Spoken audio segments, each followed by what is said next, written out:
आप सभी मेरे प्यारे बहन भाइयों का मेरा कोचिंग सेंटर, मेरे यूट्यूब चैनल मेरे coaching centre Mahakal coaching centre में आपका स्वागत है। आज हम क्लास 10th मैथ की एनसीईआरटी पैटर्न की प्रश्नावली 1.1 के बाद 1.2 के बारे में बात करने जा रहे हैं। और पहला क्वेश्चन हमारा जो कह रहा है वो कह रहा है निम्नलिखित संख्याओं को अभाज्य गुणनखंडों के रूप में व्यक्त करें। तो पहले हम बात करते हैं अभाज्य गुणनखंड होते क्या हैं। अभाज्य गुणनखंड वे होते हैं जो कि एक से कटें। अभाज्य संख्याएं कहने का मतलब अभाज्य संख्याएं वे होती हैं जो कि एक से कटें या खुद से कटें, खुद से विभाजित हों, वे संख्याएं अभाज्य संख्याएं कहलाती हैं। तो पहले क्वेश्चन का पहला हमारा जो पार्ट है वो है 140 और दूसरा पार्ट है हमारा वो है 156। तो हम 140 के बारे में बात करेंगे। तो 140 को हम अभाज्य गुणनखंडों के रूप में व्यक्त करेंगे।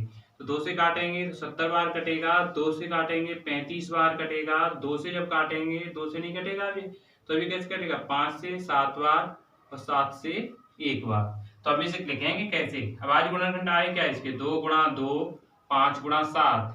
तो 2 कितने बार आया है 2 बार, तो 2 की घात 2 हो जाएगी, 5 गुणा 7 हो जाएगा। कहने का मतलब ये है कि जो संख्या जितनी बार आएगी उसकी घात उतनी ही हो जाएगी।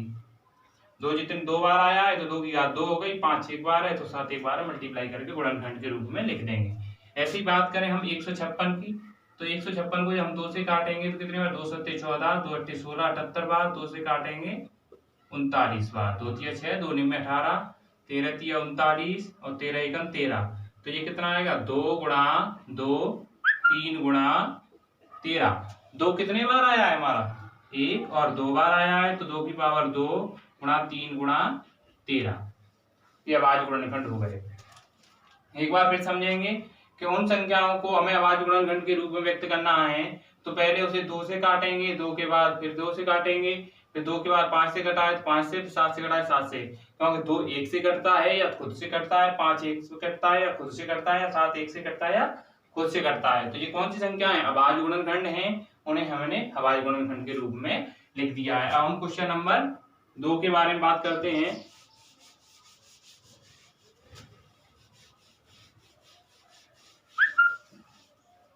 अब क्वेश्चन नंबर 2 हमारा कह रहा है कि निम्नलिखित पूर्णांकों के एचसीएफ तथा एलसीएम ज्ञात कीजिए तथा इनकी जांच कीजिए। दो संख्याओं का गुणनफल बराबर एचसीएफ एलसीएम। तो एक सूत्र होता है हमारा, फॉर्मूला होता है कि first number multiply second number बराबर एलसीएम मल्टीप्लाई एचसीएफ। ये हमेशा याद रखेंगे, यही फॉर्मूला है। इससे हम कुछ भी निकाल सकते हैं। अगर हमें पहला नंबर दिया गया है और निकालना हमें दूसरा नंबर है और एलसीएम और एचसीएफ दिए गए हैं, तो जो चीज इधर मल्टीप्लाई में होती है वो इधर डिवाइड में चली जाती है, और डिवाइड में होती है तो मल्टीप्लाई में चली जाती है। कहने का मतलब ये है कि प्लस का अपोजिट माइनस होता है, माइनस का अपोजिट प्लस होता है। ये दोनों आपस में एक दूसरे के अपोजिट होते हैं। ऐसे मल्टीप्लाई और डिवाइड आपस में एक दूसरे के अपोजिट होते हैं। तो डिवाइड इसका अपोजिट होता है, मल्टीप्लाई इसका अपोजिट होता है। तो इसमें हम पहले कुछ दूसरे क्वेश्चन के पहले पॉइंट के बारे में बात करेंगे। तो सबसे पहले हमें इसका एलसीएम निकालना है और एचसीएफ निकालना है। तो पहला क्वेश्चन का पहला पार्ट है 26 और 91 91। तो पहले सबसे पहले हम 26 के अभाज्य गुणनखंड करेंगे तो 2 मल्टीप्लाई 13 आ जाएगा। और फिर क्या है 91 के जब हम करेंगे 91 के तो 7 13 7 91, 13 और 7, ये सभी संख्याएं कैसी हैं अभाज्य संख्याएं, क्योंकि 7 1 से कटता है या 7 से कटता है, 7 13 1 से कटता है या 13 से ही कटता है, ऐसे 2 1 से कटता है या 2 से कटता है। तो एचसीएफ क्या होता है हमारा, एचसीएफ होता है कि इन दोनों अभाज्य गुणनखंडों में से मिलने वाली एक ओवेनिष्ट संख्या, मतलब कॉमन संख्या। तो कॉमन क्या है हमारा इन दोनों में से 13। तो 13 क्या हो गया हमारा एचसीएफ। इसके पीछे हम 1 मल्टीप्लाई 1 भी लिख सकते हैं, उससे कोई मतलब नहीं। अब बात करें हम एलसीएम की, तो एलसीएम हमारा क्या होता है, एलसीएम होता है पहले सबसे पहले उस संख्या को लिखते हैं जो इन दोनों में कॉमन मिलती है। तो इन दोनों में जो कॉमन मिल रही है वो संख्या हमारी क्या है 13, और फिर जो संख्याएं बाकी की रह जाती हैं उन्हें लिखते हैं तो 2 मल्टीप्लाई 7। तो 7 दूनी 14 और 14 का इसमें मल्टीप्लाई करेंगे तो कितना आएगा 182। 14 42 और 14 का 14 और 4 18। अब करते हैं हम जांच। तो जब जांच करेंगे तो जांच कैसे करनी है हमें, जांच में हमें लिखा है पहली संख्या मल्टीप्लाई दूसरी संख्या बराबर एलसीएम मल्टीपल एचसीएफ। तो हमारे पास पहली संख्या क्या है 26, दूसरी संख्या क्या है 91, बराबर एलसीएम हमारे पास कितना है 182, एचसीएफ हमारा कितना है 13।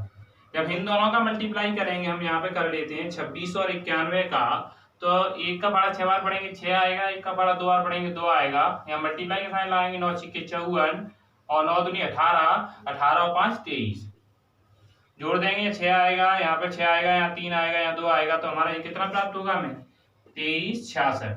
ऐसे इधर मल्टीप्लाई करेंगे 13 दूनी 26, 13 8 104, 104 और 2 कितने हो गए 106, कैरी 10, 13 1 13 और 10 23। तो हमारा कहने का मतलब ये है कि हमारा जो आंसर है वो बिल्कुल करेक्ट है, क्योंकि दोनों पहली और दूसरी संख्या का गुणनखंड करने पर हमें 23 66 प्राप्त हो रहा है। ऐसी एलसीएम और एचसीएफ का गुणा करने पर हमें 23 66 प्राप्त हो रहा है। तो क्वेश्चन नंबर 2 के पहले पार्ट जैसे ही सभी पार्टों को हमें करना है। क्वेश्चन नंबर 2 के जैसे मैंने पहला पार्ट कराया है उसी प्रकार से हमें सभी पार्टों को करना है। तो एक बार फिर समझेंगे। पहले इन संख्याओं के अभाज्य गुणनखंड निकालेंगे। अगर आप पे ऐसे सीधे लिखने नहीं आ रहे तो आप ऐसे अभाज्य गुणनखंड कर सकते हो। 26 को सीधा काट दो, 2 से 13 बार कटेगा, 13 से 1 बार कटेगा, 1 से 1 बार कटेगा, 1 आ जाए लास्ट में खत्म हो जाता है, इससे जरूरी नहीं है। फिर जैसे हम 91 की बात करेंगे, 91 को हम काटे तो 7 से कटेगा 13 बार और 13 से कटेगा 1 बार, खत्म। इन्हीं को इनके बराबर में करके लिख दें। 26 के बराबर में क्या आया 2 मल्टीप्लाई 13 और 91 के बराबर में क्या आया 7 मल्टीप्लाई 13। ये हमें लिख देना। और एचसीएफ कैसे निकालेंगे? एचसीएफ होता है इन दोनों संख्याओं में से कॉमन संख्या, एलसीएम होता है दोनों संख्याओं में से कॉमन मिलने वाली संख्या और उसके बाद बचने वाली दोनों संख्याओं का मल्टीप्लाई। ठीक है, ये होता है हमारा एलसीएम। फिर जांच कैसे करेंगे? पहली संख्या का दूसरी संख्या में गुणनखंड करके जो आता है वही एलसीएम और एचसीएफ का गुणा करके आ जाए और दोनों बराबर हो तो हमारा जांच या उत्तर सही है।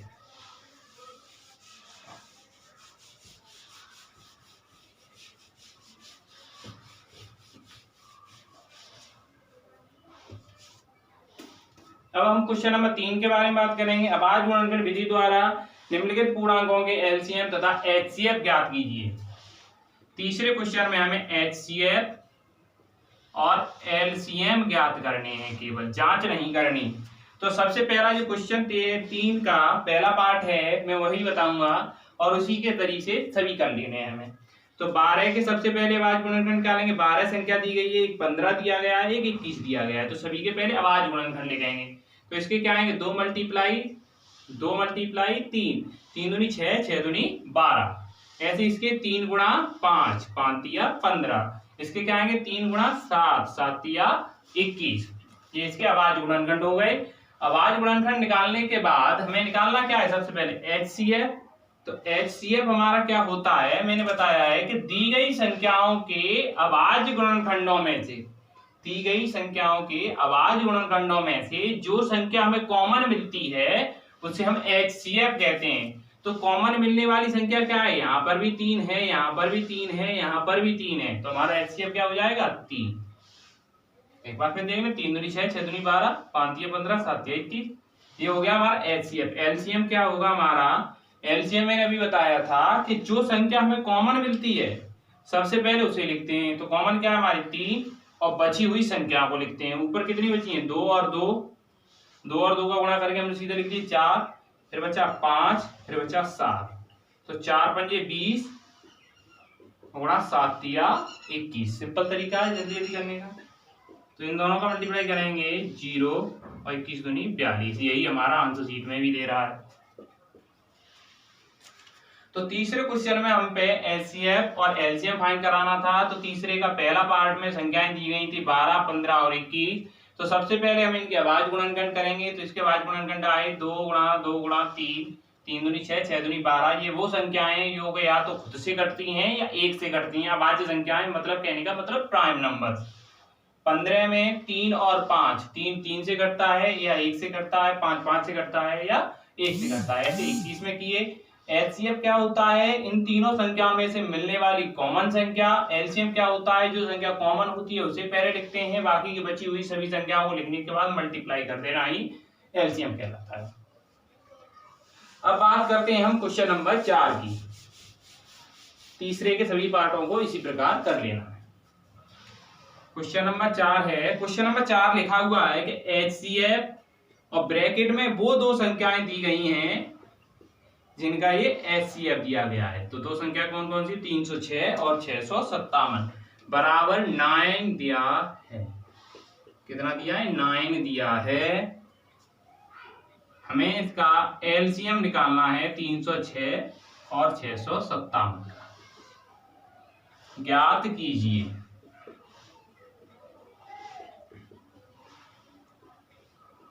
तो इसका एलसीएम हमें ज्ञात करना है। तो हमने अभी एक सूत्र लिखा था, ये लिखा है कि पहली संख्या गुणा दूसरी संख्या बराबर एलसीएम गुणा एचसीएफ, ये हमारा फॉर्मूला होता है। तो हमें निकालना क्या है इसका एलसीएम, तो सूत्र से। किससे करेंगे हम, सूत्र से। सूत्र क्या है हमारे पास, पहली संख्या गुणा दूसरी संख्या बराबर एलसीएम मल्टीपल एचसीएफ। तो हमें जो दिया गया वही लिख देंगे उसकी जगह पे। ये क्या है हमारी पहली संख्या, ये क्या है हमारी दूसरी संख्या, ये क्या है हमारा एचसीएफ दिया है बराबर में। तो पहली संख्या कितनी है 306, दूसरी संख्या 657 बराबर एलसीएम हमारा निकालना है हमें, तो एलसीएम की जगह एलसीएम लिख देंगे। एचसीएफ कितना दिया है 9। अब मैंने बताया था कि मल्टीप्लाई का अपोजिट डिवाइड होता है, डिवाइड का अपोजिट मल्टीप्लाई होता है, इसी प्रकार प्लस का अपोजिट माइनस होता है, माइनस का अपोजिट प्लस होता है। तो 9 जब इधर मल्टीप्लाई में हमें जो नंबर निकालना होता है उसे केवल अकेला छोड़ देते हैं, बाकी का जो भी उसके साथ होता है उसे दूसरी तरफ पहुंचा देते हैं। तो एलसीएम निकालना है तो इधर एलसीएम छोड़ देंगे, बाकी का 9 क्या है मल्टीप्लाई में, तो इधर किसमें आएगा डिवाइड में। तो 306 मल्टीप्लाई 657 अपॉन 9 ये किसके बराबर आएगा, एलसीएम के बराबर। इसे काटेंगे 3 3 या 9, 3 1 या 3 0, 3 2 या 6, यह क्या आएगा 102 मल्टीप्लाई 657। यहाँ पे अपॉन में 3 आएगा, 3 3 या 9, 3 4 या 12। हमारा एलसीएम बराबर क्या बच रहा है 34 गुणा 657। अब इन दोनों नंबरों का मल्टीप्लाई करके हमें क्या मिल जाएगा, हमारा एलसीएम मिल जाएगा। 4 7 28, 4 5 20 और 2 22, 4 6 24, 24 और 2 26, 7 21, 5 15, 15 2 17, 3 18, 18 1 19, जोड़ देंगे 8 3 13, 11 12 और 2। एलसीएम हमारा आ रहा है 22,338। ये हम उत्तर में भी देख लेते हैं।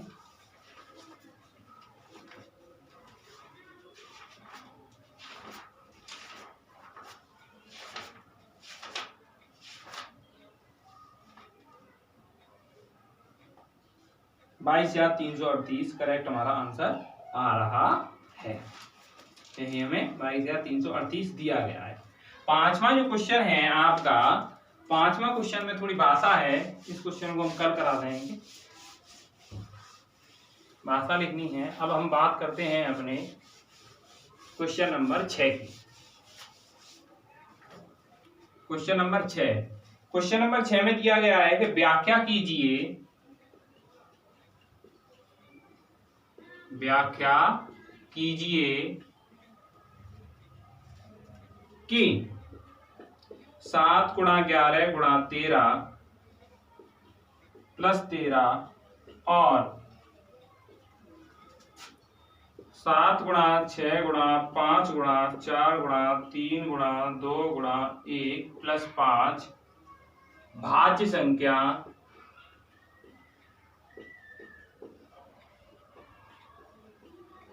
भाज्य संख्याएं क्यों हैं। हमें रीजन बताना है ये भाज्य संख्याएं क्यों हैं, क्योंकि ये पूरी एक संख्या किसी और संख्या से डिविजिबल है, ऐसे इस प्रकार ये पूरी संख्या किसी और संख्या से डिविजिबल है। तो हम पहले बात कर लेते हैं जो हमें पहली संख्या दी गई है 7 गुणा 11 गुणा 13 गुणा 13 प्लस 13। तो इसमें से हमें कॉमन क्या दिख रहा है, कॉमन क्या है 13 और 13, ये तो सब मल्टीपल्स में ये अलग है। 13 कॉमन है तो यहाँ पे क्या बचेगा 7 गुणा 11 प्लस का 1। तो हमें पता चल गया कि इसका गुणनखंड क्या निकल रहा है, इक्विवेलेंट क्या है 13। तो यहाँ हम लिखेंगे दी गई संख्या 13 से भाज्य है, 13 से भाज्य है क्योंकि इसका इक्विवेलेंट गुणनखंड क्या है 13। ऐसे हम दूसरी संख्या के बारे में बात कर लें 7 गुणा 6 गुणा 5 गुणा 4 गुणा 3 गुणा 2 गुणा 1 प्लस 5 जब इसमें से हम कॉमन लेंगे तो 5 यहाँ मिल रहा है, 5 यहाँ मिल रहा है, तो 5 यहाँ से निकाल लेंगे तो यहाँ 7 गुणा 6 गुणा 4 गुणा 3 गुणा 2 गुणा 1 प्लस का 1। तो ये क्या है, इसका ओवेनेस्ट गुणनखंड क्या है 5। तो यहाँ लिखेंगे हम दी गई संख्या 5 से भाज्य है। दी गई संख्या 5 से भाज्य है क्योंकि इसका एक ओवेनिस्ट मतलब कॉमन ओवेनिस्ट गुणनखंड क्या है 5 है। इस कारण ये 5 से भाज्य होगी। अब हम क्वेश्चन नंबर 7 के बारे में बात कर लें। 7 में क्या कहा गया है, किसी खेल के मैदान के चारों ओर एक वृत्ताकार पथ है। कोई ये खेल का मैदान है, ये किस प्रकार का है, एक सर्कल टाइप का है, वृत्ताकार पथ मतलब एक वृत्त के आकार का गोले के हिसाब का एक पथ बनाया गया है, मार्ग वृत्ताकार पथ है। इस मैदान के चक्कर लगाने में जो सोनिया है वो कितनी मिनट लेती है, 18 मिनट का टाइम लेती है। जबकि इसी मैदान के चक्कर लगाने में रवि जो है वो 12 मिनट का टाइम लेता है। ये कितने मिनट का टाइम ले रहा है, 18 मिनट, और ये ले रही है 12 मिनट। दोनों कितने 18 और 12 मिनट में इस चक्कर को पूरा कर लेते हैं। मान लीजिए वे एक ही स्थान से और एक ही समय पर चलना प्रारंभ करें। मान लो XYZ वो यहाँ पे हैं, दोनों सोनिया और रवि यहाँ पे हैं, तो दोनों एक साथ चलना प्रारंभ करते हैं। यहीं से सोनिया चलती है, यहीं से चलता है रवि, और एग्जैक्ट टाइम पे चलते हैं, मतलब एक ही टाइम पे। अगर 1 बजे चलता है तो ये भी 1 बजे ही चलता है। एक समान प्रारंभ करते हैं, एक ही दिशा में चलती हैं और एक ही साइड पे जा रहे हैं, अपोजिट साइड भी नहीं है। अगर ये इधर दौड़ेगा तो ये भी इधर दौड़ रही है। कितने समय बाद वे पुनः प्रारंभ स्थान पर मिलेंगे। अगर बात की जाती है मिलने की,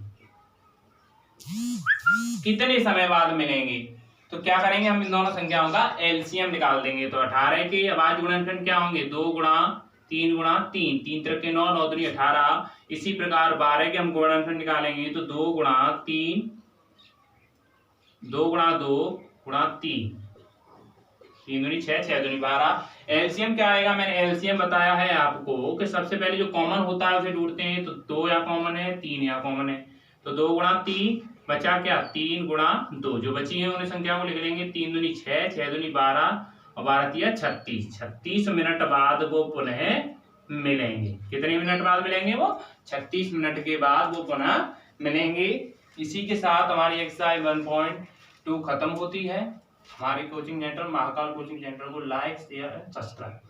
धन्यवाद।